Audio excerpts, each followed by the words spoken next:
Mesdames, Messieurs, les enfants,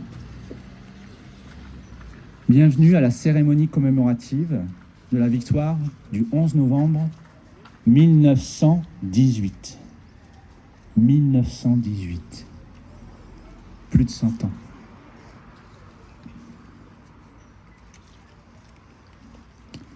Bienvenue à tous à cette cérémonie et on va la commencer par la lecture du message de l'Union française des anciens combattants, Monsieur Nonis.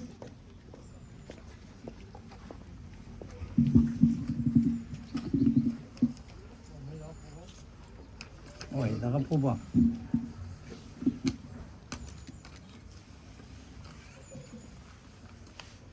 Message de l'UFAC pour le 11 novembre 2023.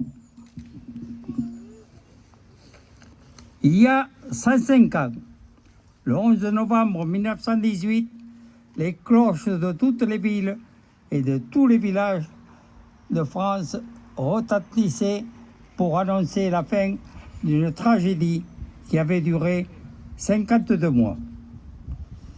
Dès lors, notre pays se couvrit d'un manteau de monuments aux morts où furent gravés les noms de tous ceux qui, enfants de ces villes ou villages, qui ne connurent aucune exception, avaient donné leur vie pour la sauvegarde de notre patrie. Au fond de l'âme de chaque Français, ces monuments avaient sans doute valeur de talisman destiné à exorciser l'incisible et afin que celle que l'on dénomme la Grande Guerre fut la dernière. Hélas, aujourd'hui, depuis 20 mois, la guerre est de retour en Europe. Et comble d'ironie, on y retrouve des ingrédients de la Grande Guerre, tels que des tranchées figées, le front et le rôle déterminant de l'artillerie. C'est pourquoi, en ce jour de commémoration qui, compte tenu du contexte, revêt un aspect particulier et doit servir d'alerte.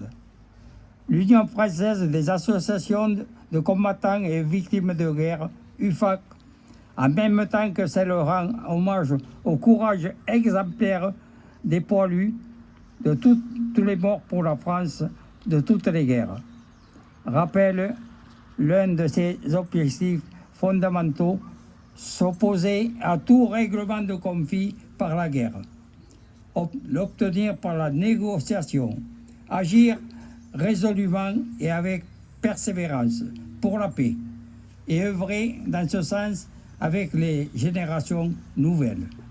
Vive la République, vive la France!